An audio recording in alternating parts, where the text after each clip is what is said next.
اس کے بعد آپ کچھ ڈاکٹرز کے پروگرام کریں عید کے بعد. اوور ایٹنگ کرتے ہیں ہم لوگ کیونکہ گوشت بہت زیادہ اویلیبل ہوتا ہے, ہم کھاتے ہیں, اس کے بعد ہم بیمار ہوتے ہیں. تو اس کے یہ بھی ایفیکٹ ہے. دوسرا ایک پازیٹیو ایفیکٹ ہے کہ بہت ساری چیریٹیز کو جو ہے کھالیں ملتی ہیں, اور اس چیریٹی سے بہت سارے لوگوں کا, غریب لوگوں کا بھلا بھی ہوتا ہے.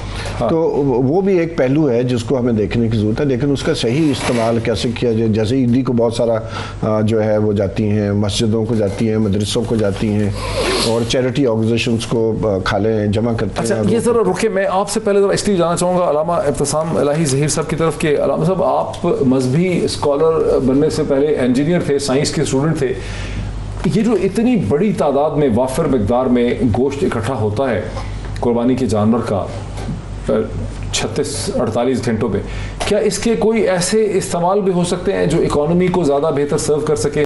دیکھیں جی, بنیادی طور بات یہ ہے کہ یہ ایک الگ انڈسٹری بھی ہے. کئی لوگ جو ہیں یہ ڈیری کا کام کرتے ہیں, جانور پالتے ہیں, اور اس کے بعد ان کا دودھ بیچنے کے ساتھ ساتھ عید قربان کے موقع پہ انہیں کافی پروفٹ حاصل ہوتا ہے. اس سے ان کی اپنی ایک معیشت جو ہے نا مضبوط ہوتی ہے.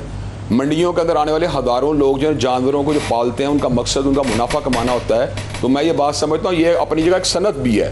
دوسری بات یہ ہے کہ ہمارے معاشرے کا بہت بڑا طبقہ میل نیوٹریشن کا شکار بھی ہے. اگر آپ حقیقی معنوں میں غریب لوگوں کو, یا جو بلو پاورٹی لائن آپ کی گرد و نواح کے کچی آبادیوں میں رہنے والے لوگ ہیں, ان تک اگر آپ گوشت پہنچائیں تو جو ان کو ڈیفیشنسی ہوئی ہوتی ہے بہت سی چیزوں کی میل نیوٹریشن کی وجہ سے, ہم باقاعدہ طور پر ان کا احساس کرنے کے ساتھ ساتھ اس کو بھی کور کرنے میں کامیاب ہو سکتے ہیں. اگر ہم خود زیادہ کھاتے رہیں اور اپنے اوپر ہی سارا کا سارا گوشت اسپینڈ کرنے کی کوشش کرتے رہیں تو پھر ظاہری بات بیماریاں آئیں گی.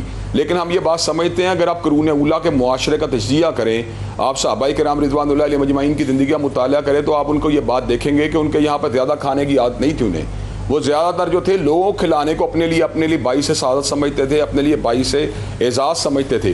ہمارے معاشرے کے اندر لوگوں کو کھلانے کی اگر اسپرٹ پیدا ہو جائے, جو اللہ نے قرآن میں بات کہی ہے وَيُطْعِمُونَ الطَّعَامَ عَلَىٰ حُبِّهِ مِسْكِينًا وَيَتِيمًا وَأَسِيرًا, کہ وہ اللہ تعالیٰ کی محبت کے اندر مسکینوں, یتیموں اور اسیروں کو کھانا کھلاتے ہیں. تو میں یہ بات سمجھتا ہوں جیل خانوں کے اندر یہ گوشت پہنچایا جا سکتا ہے, دارالمانوں کے اندر یہ گوشت پہنچایا جا سکتا ہے, ٹی بی کے اسپتالوں کے اندر یہ گوشت پہنچایا جا سکتا ہے, بلو پاورٹی لائن رہنے والوں کا یہ گوشت ڈسٹریبیوشن زیادہ اچھی خاصی کمیونٹی کی مدمت ہو سکتی ہے. ٹھیک ہے, اچھا ذرا رکیے علامہ صاحب, چند منٹ ہے, کوئی ایسا میکینزم ہونا چاہیے کہ 70 ارب کی مالیت کا گوشت جو عام طور پر عوام کو نہیں ہے, اس کی کوئی لانگ ٹرم یوٹیلائزیشن ہو سکے, ایسا اشتہار ہو سکتا دیکھیے بجائے کہ 3 دنوں میں ختم کر دیں. بنیادی طور پر قربانی کا اپنا ایک فلسفہ ہے, ایک ہے اس کا باطنی اور ایک ہے اس کا ظاہری. ٹھیک ہے, باطنی فلسفہ یہ ہے کہ آپ اپنے اندر کی دنیا کی تطہیر کریں اور دنیا کی محبت سے نکل کر اللہ کی محبت میں داخل ہو جائیں, اور اس کے لیے پھر جو ہے آپ اپنا مال لگائیں. مال سے چونکہ انسان کو ہر چیز سے زیادہ محبت ہوتی ہے,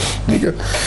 جو ظاہری اس کی شکل ہے وہ یہ ہے کہ آپ ایک بھیڑ اور بکرے کو ذبح کریں, اور اس میں بھی پھر 2 پہلو ہیں.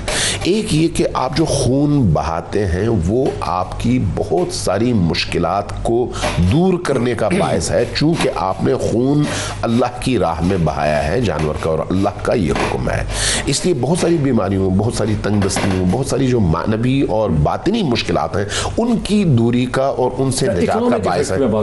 اچھا, میں اسی طرف آ رہا ہوں. اب تیسری چیز وہ اس کا ظاہری پہلو ہے کہ اس گوشت کا آپ یوز کیا کر سکتے ہیں. یہ گوشت بیچنے کے لیے نہیں ہے, یہ گوشت غریب تک پہنچانے کے لیے ہے. آپ کے ملک کی آبادی 22 کروڑ ہے. اس 22 کروڑ میں ایک سروے کر کے, یا سروے کرنے والوں سے پوچھ لیں, یا آپ خود سروے کروا لیں کہ کتنے لوگوں کو 6 ماہ میں ایک دفعہ گوشت کھانا نصیب ہوتا ہے. گوشت تو بہت مہنگا ہے, میں اسی لیے عرض کر رہا ہوں کتنے لوگوں کو 6 ماہ میں ایک دفعہ گوشت کھانا نصیب ہوتا ہے. 12 تو 1300-1400 روپے کلو, 1500 ایسا ہے. ہاں, تو ہمارے ہاں تو روایت یہ ہے کہ جب کبھی کوئی تہوار ہو, کوئی جشن ہو, کوئی بڑا دن ہو, تو وہ چیز جو عام روٹین میں 100 روپے میں ملتی ہے اس وقت 200-250 میں ہو جاتی ہے.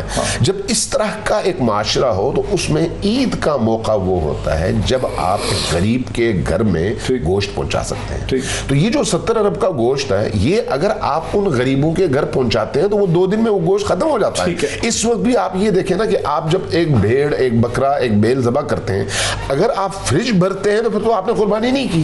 اس کے 3 حصے ہیں. ایک حصہ آپ کے گھر کے لیے ہے, ایک حصہ آپ کے رشتہ داروں کے لیے جن کو ذوی الارحام کہا جاتا ہے, رحم کے رشتہ دار, اور تیسرا حصہ, پہلا حصہ آپ کے گھر کے لیے, دوسرا حصہ آپ کے رشتہ داروں کے لیے جو آپ کے ارد گرد ہیں, تیسرا حصہ آپ کے معاشرے کے ان غریبوں کے لیے جن کو آپ پہچانتے نہیں ہیں لیکن یہ آپ کو پتا ہے وہ جھگی نشین ہیں, وہ کچی آبادیوں میں رہتے ہیں, وہ ان محلوں میں رہتے ہیں جہاں پر لوگ ترستے ہیں کھانے کو, تو آپ جائیں ان کے درمیان تقسیم کریں. اب جب آپ اپنے اس قربانی کا حصہ دیتے ہیں تو آپ کا دیا ہوا حصہ کتنا بڑا ہوتا ہے؟ زیادہ سے زیادہ کلو کا, 1.5 کلو کا, اس سے زیادہ تو آپ حصہ نہیں بناتے, جو اس سے زیادہ نہیں بناتے. اب یہ 1.5 کلو حصہ اگر کسی گھر میں جائے, یہ میں ایک جملہ مکمل کروں, یہ جو 1.5 کلو کا حصہ کسی گھر میں جائے تو کتنی دیر میں کھا لیتے ہوں گے؟ ایک ٹائم میں یا زیادہ سے زیادہ 2 ٹائم میں. 2 منٹ. اس کا مطلب ہے باہر جانے سے پہلے جو تھرڈ پارٹ ہے کمیونٹی کے لیے, اس کی ایک ٹرانسمیشن کو بڑھانے کے لیے ڈسٹریبیوشن کو کیا ہونا چاہیے؟ دیکھیے جو دیکھنے میں آیا ہے وہ یہ ہے کہ عام طور پر جو لوگ قربانی دیتے ہیں انہوں نے پہلے سے طے نہیں کیا ہوتا کہ جو غربا کا حصہ ہے وہ اس کی ڈسٹریبیوشن کیسے کریں گے. تو ایک تو یہ بہت ضروری ہے کہ اس کی ڈسٹریبیوشن کے لیے سسٹم بنانا چاہیے, چاہے کمیونٹی بیسڈ ہو, چاہے وہ ریاست کی سطح پر بنے, کیونکہ گوشت کی جو لائف ہے, شیلف لائف تو زیادہ نہیں ہے. تو میں نے دیکھا ہے کہ جو بہت غریب لوگ ہیں وہ اس کو پریزرو کرتے ہیں, وہ اس کو ڈرائی کرتے ہیں, ان کے جو پرانے طریقے لیکن اس کے لیے ابھی تک جو ہے پراپر سسٹم نہیں ہے کہ اگر آپ گوشت آپ لوگ اکٹھے کرتے ہو آپ کو نظر آتے ہیں کہ ایک گھر میں گئے, پھر دوسرے میں گئے, چوتھے میں گئے, تو دے آلسو ایکیومولیٹ میٹ. تو ایک تو یہ معاملہ ہے, چونکہ کوئی سسٹم نہیں بنایا ہم نے ابھی تک, اس لیے اس کے بہت ہیپ ہیزرڈ طریقے سے قربانی ہے, ہیپ ہیزرڈ طریقے سے اس کی ڈسٹریبیوشن ہے, اور ہیپ ہیزرڈ طریقے ہی سے اس کی کنزمپشن ہے. تو میرا اپنا خیال ہے کہ میں یہ نہیں کہہ رہا ہوں کہ اسٹیٹ کو ریگولیٹ کرنا چاہیے, لیکن میرا اپنا خیال ہے کہ اس کے بارے میں ہمیں سوچ وچار کرنی چاہیے اور دوسرے ملکوں سے سیکھنے کی ضرورت ہے کہ اس کا ہم بہتر استعمال, جیسے سعودی عربیہ سے بہت سارا گوشت جو ہے افغان ریفیوجیز کے لیے آتا ہے جہازوں کے ذریعے, ان کو تقسیم ہوتا ہے, لیکن اب چونکہ غریب لوگوں کے پاس تو اس کو سنبھالنے کی جگہ نہیں ہے, تو معاملہ یہ ہے کہ وہ پھر they try to consume quickly, کہ 1-2 دن میں کھا لیں, اور اس کے پھر اثرات جو ہے. وقت ہمارا ختم ہوا. سرور باری صاحب کا, علامہ امین شہیدی صاحب کا, علامہ اقتسام الہی ظہیر صاحب کا اس علمی اور ادبی بحث میں شریک ہونے کا بہت شکریہ. اور بات اس پہ ختم ہوتی ہے کہ جو 70 ارب کی گوشت کی اکانومی 24-48 گھنٹوں میں کنزیوم ہوتی ہے, اس کے بہتر استعمال پہ اجتہاد کی یقینی طور پر ایک ضرورت ہے. آج اتنا ہی, پھر آپ سے ملاقات ہوتی. بہت شکریہ.